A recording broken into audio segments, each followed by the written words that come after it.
Испанцы говорят не так, как написано в учебниках. И проблема не в их скорости и не в твоем уровне языка. Проблема в том, что учебники учат не тому, как реально говорят в реальной жизни. Большинство учебников и пособий по изучению языков учат испанскому как систему правил и конструкций.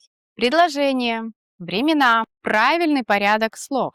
Но в реальной речи испанцы не строят предложения. Они реагируют на ситуацию, на человека, на смысл в общем.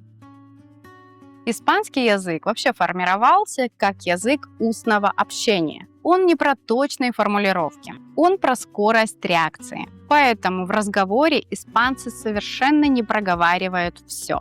Они сокращают, они пропускают. Они оставляют только то, что действительно важно для смысла. Учебник старается сделать язык логичным, а живая речь экономной. И вот здесь возникает настоящий разрыв.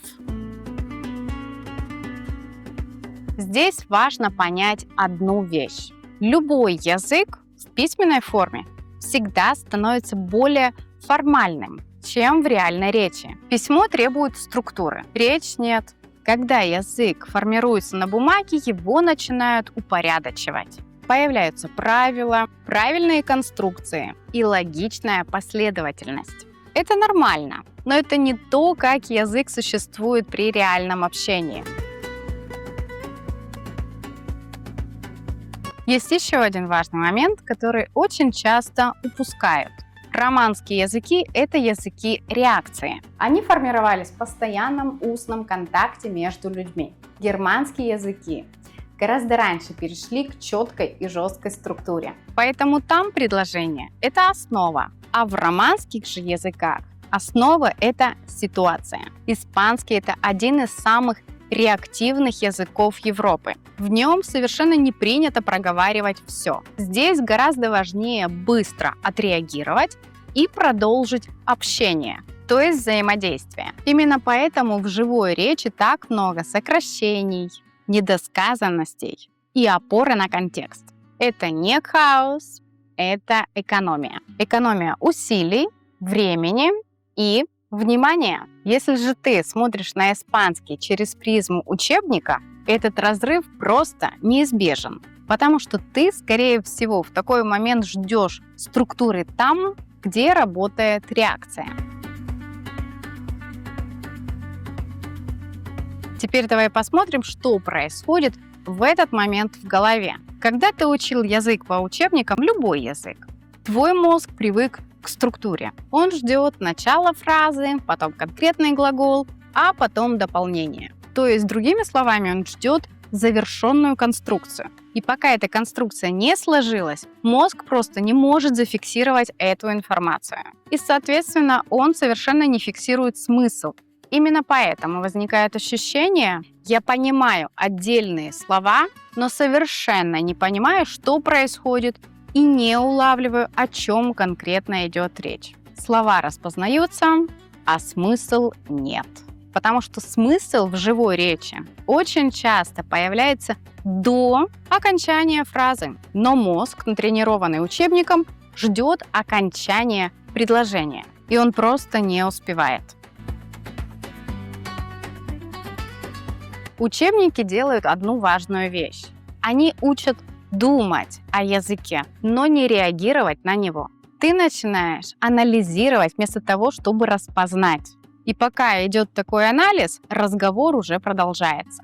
Поэтому в живой речи возникает ощущение потери контроля. Это не проблема интеллекта, это конфликт между анализом и автоматической реакцией. Есть еще один важный момент, который сильно влияет на понимание. В испанской культуре перебивание – это не грубость. Это знак вовлеченности в диалог. Люди совершенно не ждут, пока фраза будет закончена. Они в моменте реагируют на смысл, как только его уловили. Именно поэтому испанцы очень часто не заканчивают фразы. Не потому, что не умеют, а потому что предложение и так уже понятно из контекста. То есть в разговоре у испанцев совершенно нормальным является не заканчивать мысль, где требуется проговаривать абсолютно все. Достаточно дать направление такой мысли. В испанском общении недосказанность – это тоже норма. Смысл распределяется между словами, интонацией и ситуацией. Поэтому, если ты ждешь полных и аккуратных предложений, ты неизбежно теряешься, потому что разговор уже ушел дальше. Именно поэтому учебные конструкции очень плохо приживаются в живой речи. И сейчас ты это услышишь на конкретном примере. В учебнике испанский выглядит примерно так. Полное предложение, четкая структура. Например, ¿Quieres que te lo deje aquí? O ¿prefieres que lo veamos más tarde? А в реальном разговоре это чаще звучит так.